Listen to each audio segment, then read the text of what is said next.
Banyak dari kalian menanggung beban yang bahkan bukan milik kalian. Halo guys, gua anak dari keluarga biasa yang menanggung harapan luar biasa. Katanya sih, gua harus sukses dan bisa menjadi kebanggaan keluarga. Tapi sebenarnya gue cuman mau dimengerti.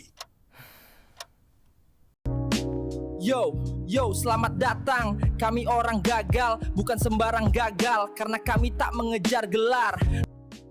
Yo, yang kami kejar, pengalaman dan cerita segar.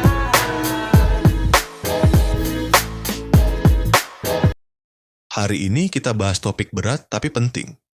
Ketika keluarga menjadikan anak sebagai investasi hidup, bukan manusia. Sebenarnya ini topik lama, tapi gue akan mengenalkannya secara singkat. Dalam banyak budaya Asia, termasuk Indonesia, anak sering dianggap sebagai perpanjangan dari ambisi orang tua. Ini disebut intergenerational expectation transfer. Transmisi harapan lintas generasi, menurut psikolog Dr. Kelvin Chu, 2021. Usia dan generasi tertentu telah mendapatkan keuntungan tak terduga seiring dengan diwariskannya harapan ini. Dan tidak diragukan lagi beberapa orang akan menderita kerugian besar karena perubahan kebijakan. Hal ini akan sangat berdampak terhadap mentalitas generasi berikutnya. Ketika anak tidak diberi ruang untuk bicara, mereka tumbuh jadi dewasa dengan kepribadian yang retak. Tapi orang tuanya tak pernah sadar. Menurut Erik Erikson, dalam tahap perkembangan identitas, usia remaja dewasa, anak butuh eksplorasi identitas bukan hanya mengikuti peta dari orang lain.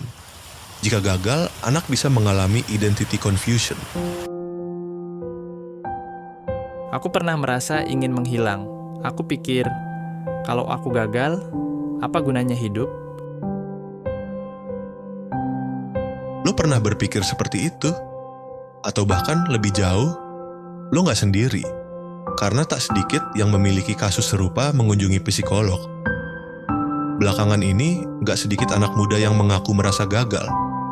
Hanya karena tidak bisa mendapatkan apa yang diinginkannya.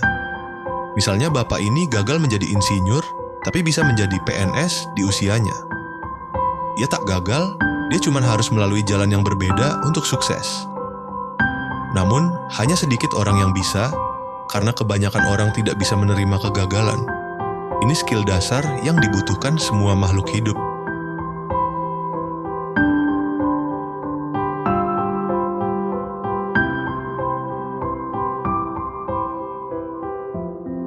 Ada 3 hal yang harus kamu lakukan, bukan untuk membalas tapi untuk bertahan.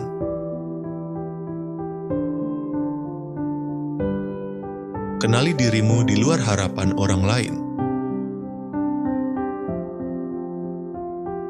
Catatan dari teori Carl Rogers. Setiap individu memiliki self-concept yang ideal, tapi sering ditindih oleh harapan luar. Menulis jurnal identitas bisa membongkar topeng ini.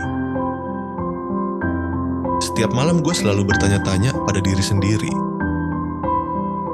Siapa gue tanpa semua target mereka? Dan apa yang gue lalui untuk bisa sampai di sini?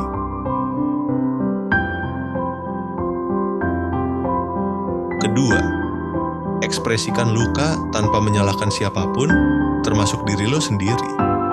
Caranya, tulis sebuah surat tanpa kirim. Ini digunakan dalam terapi kognitif dan naratif untuk melatih emotional release. Gue pernah nulis surat buat bokap. Isinya kemarahan, kekecewaan, dan semua emosi lainnya. Tapi gue simpan surat itu sendiri, rasanya cukup lega. Suka konten psikologi kayak gini?